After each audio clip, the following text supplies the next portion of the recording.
What's up, guys? Welcome back to FishOfHex. My name is Travis. Today I'm going to be giving you 5 things you should do before adding coral to your saltwater aquarium.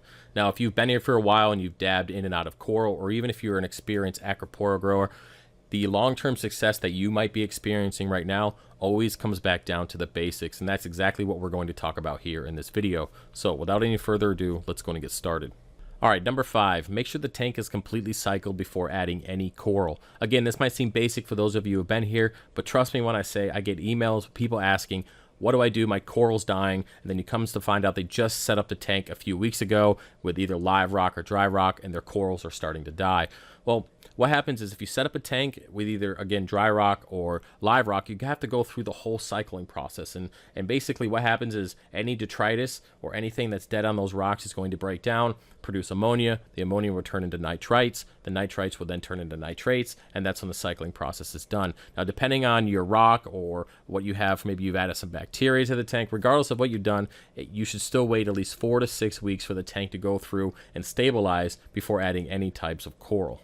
All right, number 4, make sure you're testing some more. What I mean by that is test your major water parameters, your temperature, your salinity, calcium, alkalinity, magnesium. You want to test these at minimum once per week, if better, Wednesday and Sundays when I like to do testing. And what you're looking for is consistency. You want to make sure that your temperature is only fluctuating maybe 1 or 2 degrees at max. Personally, my tanks only fluctuate at 0.5 degrees via the apex. And you also want to definitely make sure that your alkalinity is staying within a proper range. Not really concerned on where that range is. It can be at 7, it can be at 10. What you want it to be is stable. So if you have it set for like 8.5, you want to keep it around 8.5.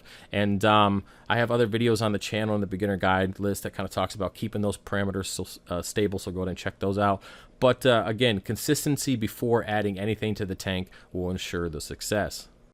All right, number 3, make sure you have the proper lighting for your coral. Now, what I mean by that is you're looking for a light that is full spectrum. Either it's T5 or LEDs, and we're just going to talk about those two here because they seem to be the most common within the hobby, given the amount of heat they give off and the energy consumption. So you're looking for something that's going to provide all the wavelengths for the zooxanthellae within the coral to produce energy and allow the coral to grow.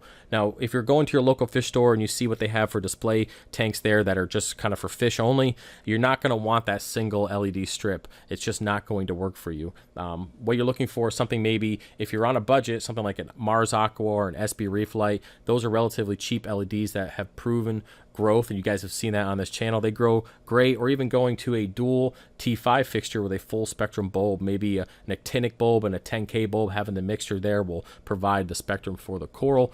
And as with everything in the hobby and in life, you tend to get what you pay for. So a word of caution here: if you decide to go the cheaper route in any fixture, understand you might only get a couple years out of it, and you'll be investing more money into something better. So that's just something that I've learned over time. Instead of going with the cheaper fixtures, I kind of just go up with the Radions and the Kessels because they are the best of the best, and there's good warranties on them, great customer service, and you are really getting top of the line lighting. So just keep that in mind when you're looking. All right, number 2, make sure you pick corals within your experience range. The last thing you want to do is, regardless of having a setup tank properly cycled with the proper lighting, the last thing you want to do is go out and buy a bunch of acropora and put them in a tank, especially when having zero experience with corals. The chances of that coral actually surviving are really, really slim. Now, somebody might get lucky, and kudos to you, but overall, 99.9% of people are going to kill that acropora with zero experience prior. Now, what I recommend you do is save your money and put it towards corals like mushrooms, Recordius, maybe green star polyps, pom-pom corals. You want to put them on easier corals that are more, I guess, forgiving to the fluctuations with salinity, temperature, and alkalinity, particularly alkalinity. That's a big killer, which you guys will figure out later on when you get into SPS. The consistency that is required for those corals to be successful is not as precise, so keep that in mind.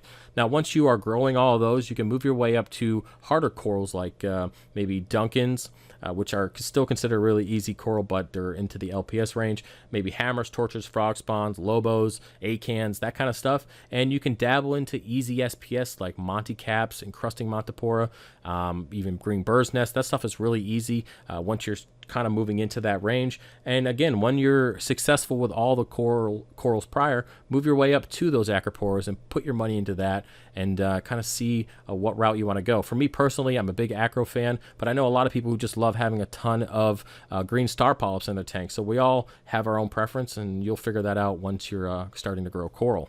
All right, number one, do your research on the corals that you plan on keeping, as well as don't add too many corals at one time.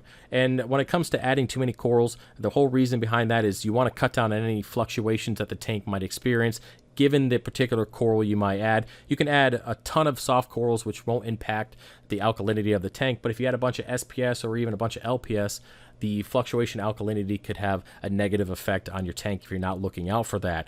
And we can go into greater detail on that kind of stuff in later videos if you guys want to see that.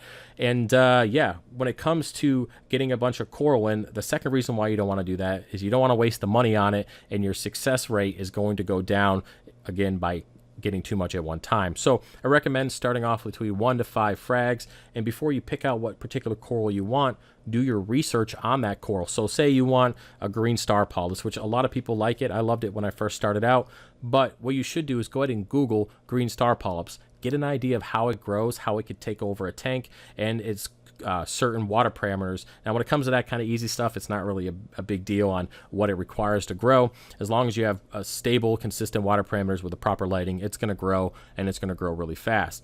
But if you're moving into like the SPS side of things, you want to see what kind of fluctuations it can tolerate with alkalinity, its PAR requirements, which is the light intensity that it requires to grow. These are the things you want to know before spending your money and putting it in your tank. All right, I do have a bonus one here. Make sure you dip and quarantine all of your coral. Now, if you're not familiar with quarantine, I will link a video in the description below on how to quarantine coral. But if you're not willing to do that, make sure you at least dip your coral. Multiple times with multiple dips is always preferred. And what this does is it kind of helps eliminate some of the pests you might get on that coral. Another thing you want to do is go ahead and cut off the frag plug disc or frag plug without injuring the coral. If you have something that's encrusting over the frag plug, you don't want to be trying to nip it around there. You might cause damage to the coral and it could potentially die.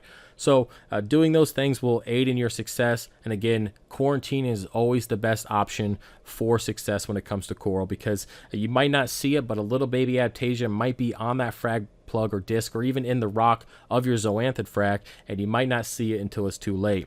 All right, guys, so until next time, I'll see you guys later. I hope you enjoyed the video. If you did, give it a thumbs up, and don't forget to subscribe for more, and I'll see you later. Peace.